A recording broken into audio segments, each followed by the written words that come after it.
Now we start tonight from Parliament, where the Electoral Commission chairperson, Jean Mensah, has been subjected to grueling questions by the members of Parliament. The Commission chairperson has been speaking for the first time about the controversial appointment of a known former MPP activist to the Commission by President Akufo-Addo, declaring she will do everything in her power to ensure the elections this year remain free and fair. Jean Mensah says there is no way herself or her colleagues at the EC can rig the election in favor of any political party. There's absolutely no way that at the helm of affairs, the Commission can change anything. Because if documentation comes from the ground, and we believe that you have copies. So I can assure you that there's absolutely, and this is a message that we are sending and we continue to send to our officers on the ground. I think I'd like to start by assuring you, and that the Commission is poised to deliver free, fair, transparent elections that reflect the will of the people. Yes, I would like to start by assuring you that the Commission is poised and ready to deliver free, fair, credible, transparent elections that reflect the will of the people. I can assure you that the Commission will not, and this is a message we are sending to the least person in the field, that our duty is to ensure that the elections are fair, the elections are credible, the elections are transparent, and open for all to see, that at the end of the day, the winner is declared. And I'd like to find out if you are aware of any loopholes in this system, because we know how the system works. We know that the system starts from the ground, and it starts at the polling station. The ballots are opened up for everybody to see. We have our party agents who are present. At the end of the day, the counting is done in the full glare of the public. So let's take you to Parliament now, where Madam Jean Mensah has been answering these questions. Our Parliamentary Affairs correspondent Kweku Asante is joining me now. Kweku, grateful. The minority have been demanding that a commissioner at the EC, Dr. Apiahene, who was affiliated to the MPP before his appointment, is not posted to a certain region. What can you tell us more? Hearing from Ahmed Ibrahim, who is a member of Parliament from Bono region. And we know that Dr. Apiahene is from the Bono region, where he played several roles with the New Patriotic Party, including being Director of Elections, among other things. He said during the recent voter registration exercise, Dr. Apiahene was posted by the EC to supervise the region. And this is something that brought a lot of mistrust because of his previous role with the New Patriotic Party. The EC chairperson has been assuring that Dr. Apiahene, whose appointment was done by the president, will be sent far away from the Bono region where he used to serve the New Patriotic Party. I'm from Bono region. And Bono region, we have a special challenge which must be put to you. In 2020, the New Patriotic Party Regional Director of Elections in the Bono region, whom we came face to face with, was Dr. Apiahene. By default, he's found his way to be in the Electoral Commission. The Council of State says once he has gotten there is nothing they can do. Unfortunately for the good people of Bono region, in your recent exercise, you assigned Dr. Apiahene to Bono region. When that happens, it makes the Electoral Commission lacks integrity. My plea is, in order not to make people become antagonistic with the Electoral Commission, we have 16 regions in Ghana. If he cannot be taken away, the moment the NDC people see him, they can't forget he representing the MPP in 2020 elections. This is the role that he played. From captain to referee. Beyond being a party communicator, he was the official regional director of elections. The CV is here. If you care, I can produce it to you. So if you say that this same person, within 3 years, he should come to represent the electoral management body.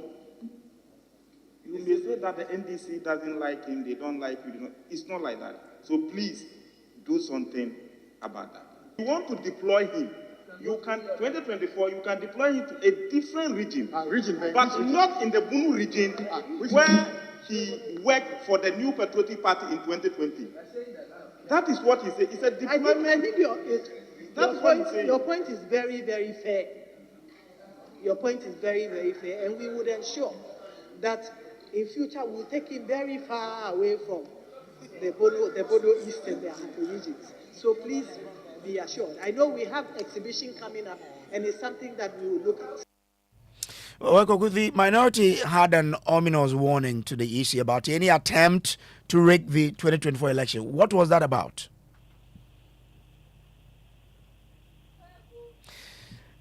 So if you are with me, I want to find out from you that in that particular interaction we saw on TV today, the minority had an ominous warning to the Electoral Commission about any attempt to rig the election, because they've been warning about that for some time now. What was that about? Yes, Brace. According to the NDC, this is an election that is about the soul of the nation. In their words, they believe that if the Electoral Commission is to take any action, that will inure to the benefit of the NPP or any other political party, but not to the Ghanaian people. It can lead to the overthrow of the 2024 election. In its own words, listen. The mood of this country deserves nothing less than what she said.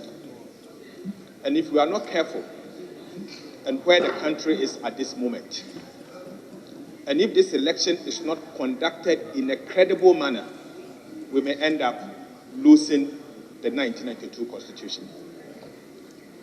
The future of this country is in her hands. The future of Ghana is in her hands and the hands of the Commission. Any trigger will erase all of us. And so, Mr. Speaker, since this election is an election with high stakes, there are certain issues that we believe it must be addressed and must be addressed properly. So that was the minority, but majority also had a warning, and they've been warning the public against dangerous misinformation that they think could endanger the country's security. Tell us more.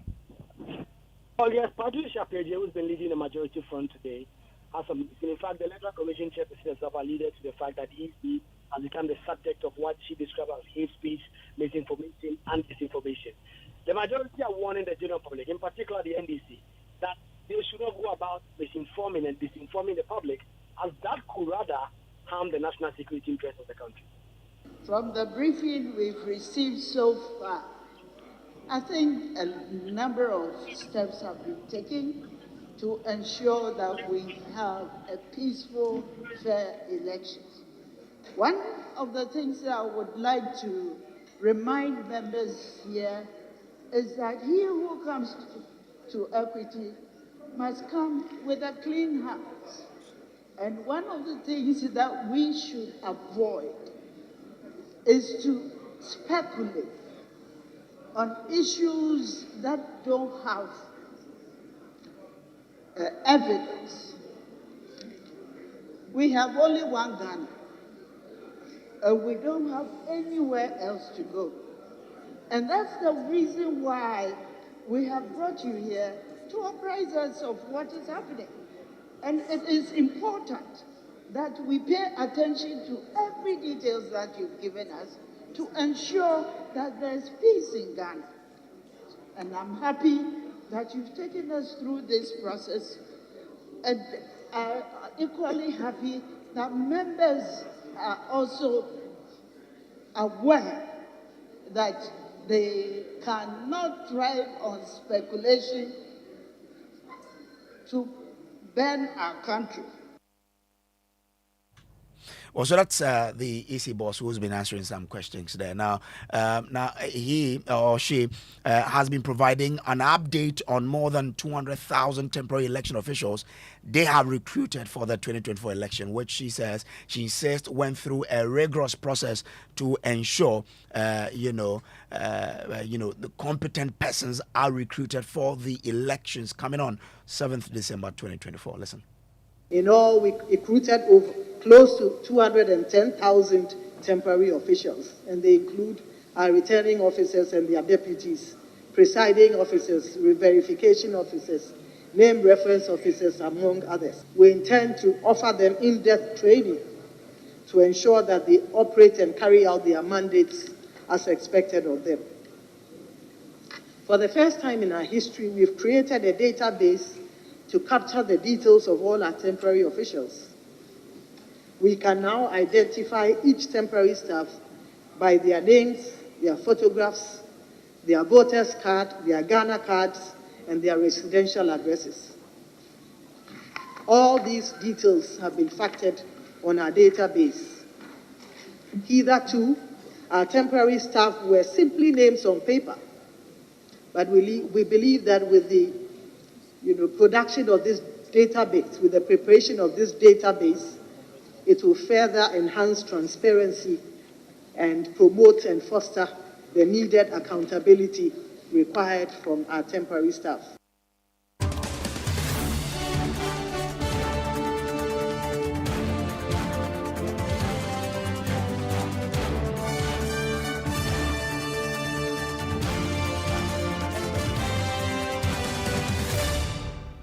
And top story, as always, is brought to you by Telecel, connecting energies and Holy Seed insecticide spray and coil. Enjoy a holy sleep. Well, to our main issue now, where a significant number of Ghanaians are tonight convinced the country is not moving in the right direction.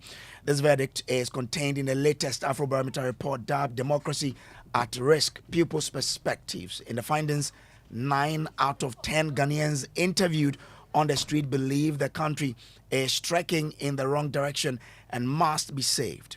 Although there is a witness in the increase for the demand of democratic governance, a staggering percentage wants military intervention. And they've been talking more about how young people would rather want military intervention than democracy. We'll bring you more of that. Let's get into the report itself, and my colleague James Aveji is here with me with that. James, first, what does the report say about Ghanaian support and satisfaction about democratic governance?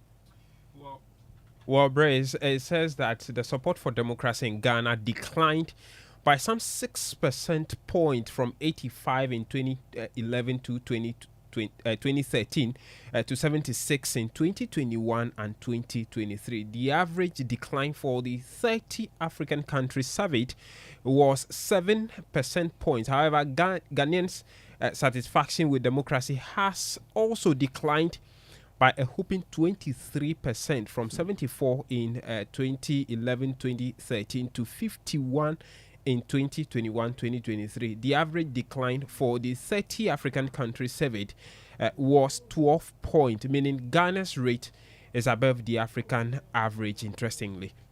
Wow. Now, this brings you to the conversation about military takeover. What is the score on that? Yes, 55% of Ghanaians believed the armed forces should never intervene in politics, but 40% believed the armed forces can intervene when leaders abuse power. What about media freedom in the country? Because we know the report also spoke about that. What did they say? Well, in that regard, the report says that, quote, even Ghana's much heralded reputation for clean elections has been tarnished by increased violence, with 8 fatalities recorded, we know, in the 2020 presidential polls, and President Nana Addo Dankwa Akufo-Addo has grown increasingly heavy-handed, stifling the media and eroding the accountability of institutions. And so that's what the report has been saying with regards to that as well. Well, we can now listen to the view of private legal practitioner Kweku Pentil, who has been speaking on this particular matter. He's been speaking to our colleagues on the AM show, about this particular development, about the stifling of the media and eroding the accountability of institutions. That I would rather enjoy my freedom, sleep about wherever I want, move about wherever I want. When people begin to clamor for their role and participation in the government, you begin to see where things will fall out. So that is the equation that we are looking at. That is not to say that what is going on in Ghana or other countries, but the struggle for democracy or for freedom has been one that did not start today. Even in America, even as we look at it now, there's a lot of disenchantment with the American political system. There's a lot of problems with the average American, how they find their political system and so forth and so on. But that is life. The whole of life is trying to make it better. And I do not say that we have the best conditions in Ghana, but I'm telling you that I have lived under a revolution. It's very interesting the way I hear this young man speaking. It's very exciting. And if there are other people like him, let them hear me now. That I've lived under a revolution. I know what it is to live under a revolution where you cannot have your voice, where the military rulers pretend or claim they are making a heaven for you on earth, and yet you don't have a voice, and so forth and so on. I was ever declared wanted in this country for my political role as a student. And indeed and in fact, so what is going on now? People may be disenchanted with the economics and the politics and everything of this country, but we all can always make things work out through the political struggles that are going on. Well, Dr. Osei is a fellow at the CDD Ghana, and he has also been speaking on this particular matter. He believes the findings in the report should not be taken lightly. You can see why those sentiments being expressed, where citizens don't feel like democracy is really delivering, then the first question that comes into their mind is, there are some basic things that we want. Good health care, good education, we want good roads, precisely. And when they don't see those things, then the first thing that comes into their mind is they equate it with the system of government in place. And if that system is not delivering, then those questions begin to arise. Which is why I made reference to that piece all the way back from 2009, where the author said a day is going to come where citizens are going to look at their balance sheet in the democracy project that I had. That's the concept that we've been using now, which is what does the balance sheet look like? And when citizens start looking at their balance sheet and they start feeling like there are more liabilities than assets, where their lived experience, to borrow an Afrobarometer term, of democracy is concerned, that is when they begin to worry and say, well, maybe this democracy thing is not working after all, because we are not seeing, we are not feeling the effects of it. And those effects are more than just we have freedoms. They also want to feel the effects in terms of the everyday bread and butter issues. So that Dr. Osei Kopon, fellow at the CDD Ghana. Let's bring in Mavis Zupok Dome, who is a national investigator, Afrobarometer Ghana Survey, CDD. Mavis, I'm grateful to you for joining. First, we've had that per your report. 9 out of 10 Ghanaians say that the country is moving in the wrong direction. Let's know what really, did they look at to then come to the conclusion that we're in the wrong direction? Thank you. So the question is basically on the direction of the country. However, if anybody answering this question would really think of it in so many ways, and our data really points to a lot of factors that would answer why they are saying this. The last survey that we did, was in 2022, and this book report that was released looked at a span of 25 years of survey across 39 countries. Ghana survey, the last one was done in 2022. Our survey is nationally representative and is proportionate to the population, both urban, rural population, and then regional population. Now, back to your question. If you look at the issue of democracy. Yes, there is still high percentages preferring democracy. But when it comes to whether citizens are satisfied with democracy deliverance, there's a drop. Especially starting from 2017, there has been a drop, 80% to 2019 survey 66% to 2022 survey 51%. And when we do something we call demand for democracy indicator, and then demand supply for democracy indicator, which for the demand we look at respondents' preference for democracy and rejection of all other forms of rule. And if you look at that, it's continuously increasing. It from 2014 at 47%, 2017 50 to 2019 58, but it has increased back to 50%. Okay. But when you look at the indicator for supply, whether citizens are getting what they want, it's increasingly dropping. Okay. 2017 is 70%, 2019 is 55, and 2022 is 43. So you see the drops when it comes to democracy issues. I'm grateful. I'm grateful for setting the tone for us, Mavis. Yeah. So the economic issues are there, and issues. economic issues are there, and hold on. So there's the issue about economy and governance, right? All of that culminate into this conclusion. Yes, I'm grateful to you, Mavis. I'm grateful to you for that. Let me bring in now Adam Senanu, who is the convener for the Citizens Movement Against Corruption. Adam, I'm grateful for joining. Now, if you look at the parameters, for example, on corruption, it says corruption increased somewhat or a lot in parts of the year. If you look at that in Ghana, it's 77% say corruption was on the increase. 6% say there was a reduction.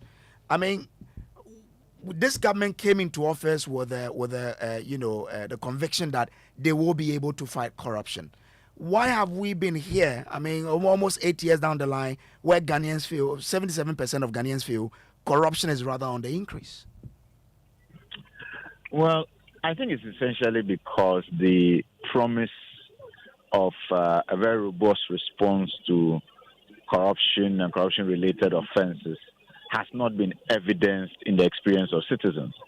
And so when issues have come up, one would expect leadership to be neutral, to allow the institutions of state to get into the investigation, complete it, provide a response to the citizens by themselves, without it necessarily being filtered by the presidency and things like that.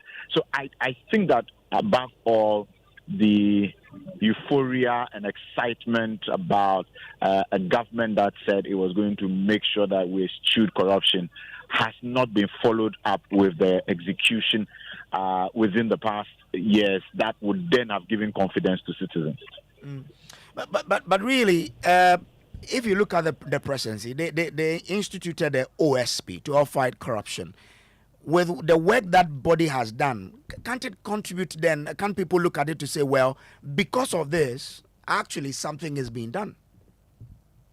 I think that the OSP has been a very good initiative, but at a point it appeared that the government itself was fighting or seemingly disinterested in giving the OSP as much support as it was expecting. And then there have been all these cases that haven't augured well, whether it had to do with the Galamsey issues where you have some of the people in the presidency, or where you had the appointment to the public procurement and then the gentleman at the top himself is involved in contracts for sale, or the Japan. There's just been too many issues over and over again where continuously the reaction hasn't been, that kind of extreme. We will not associate with you, resign, go on suspension. That robust response that shows that this government will not associate with any such thing. They are letting go for investigation to be done, and whatever the investigations discover are the actions to be. There hasn't been that robust response enough to let people feel like the government is, as it were, fulfilling its promises. On the other hand, the cases seem to have been increasing over time. The scandals seem to be coming out ever so often, and that's not helping the situation. But from where you sit, is this a fair scorecard? 77% people think there's an increase in corruption under this government. Is it a fair scorecard from what you know? I'll tell you that I was surprised. I didn't think it was going to be that high. But you see, we are individuals. What is happening around the country, you are not everywhere. So what people are experiencing and how they are drawing their conclusions, it's a different thing. Except that, I mean, for those of us in the space, the methodology used to capture this, we say that it is not just a perception. It means that we should not take lightly these results at all. Coupled with the fact that there's been a 23% fall in our confidence in democracy, that is serious. And so we should not take it lightly at all. I think the political parties ought to be questioning themselves because it doesn't look like they are delivering on the promise of citizens. Government should be sitting up. I think it's a major issue that this report is highlighting for our attention. Grateful to you, but stay with me. Let me bring in Franklin Kojo, who is President Imani Africa. Franklin, thank you for joining. On governance, what for you, is your takeaway? How do you rate the performance of this government in terms of how it has governed the people? Well, ordinarily, you'd expect that can you hear me? Yes, clearly. Yes, so the best way really to assess the governance in credentials of this government would be the things they promise in the manifesto. But I think beyond that, really, I mean, people experience governance in very different forms, and clearly it is essentially the way public affairs is conducted to manage public resources so that we can possibly achieve political, economic, and social, if you like, rights, right? And to that extent, if I use this rubric, I think that there have been grave challenges. I mean, on the economic front, without a doubt, the economy has tanked. For the first time, people were more, to use a very loose phrase, pickpocketed of their savings. Never happened before, in a manner that the president promised never to ever happen. But again, he was gaslighted by his own economic gurus, and somehow we went into a tailspin. So the economy has been tottering. I know Amin is trying to do well.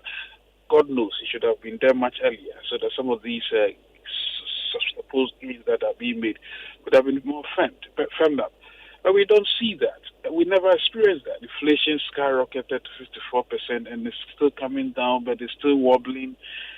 Astonishing statistics. 77% of Ghanaians are definitely economically depressed, says one other poll, I think the Old Mutual statistics. So, however you look at it, on the economic front, there are still difficult challenges, extremely difficult. I mean, Kalipo, which used to be the moniker people accuse me for. I mean, Kalipo was what? Was how much during JM's time? Was it 50 pesos or as? By the time my good friend Ananda Zumpa, it was almost a city. Now it's 5 cities, So the way, no matter how you look at it, if you go up, look at cement. You go up and down, everything is just gone so high. That is a problem.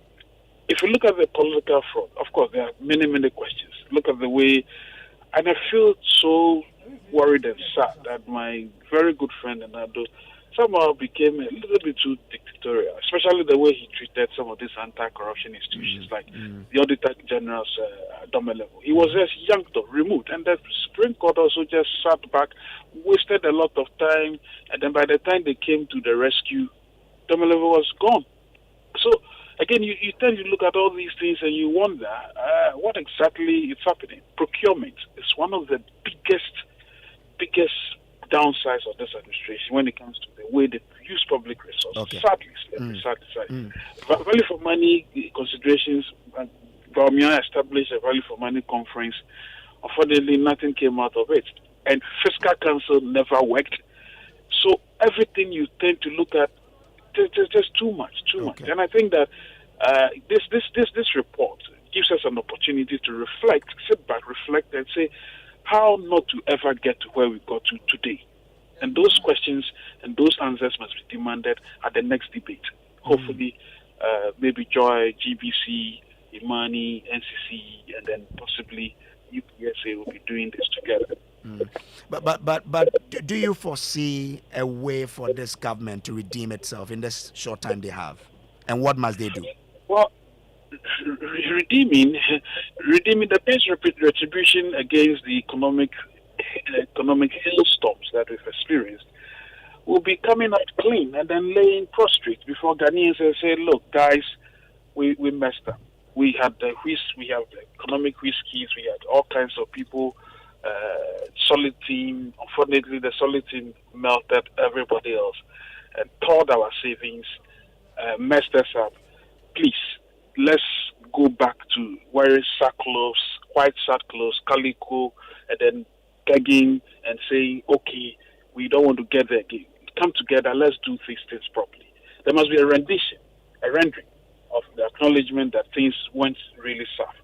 It's the only way the retribution can be countenanced. And I think anything else that goes against this particular train of thought will be difficult. But these elections are interesting. You never know. People get energized, and then somehow they tend to forget all that had happened.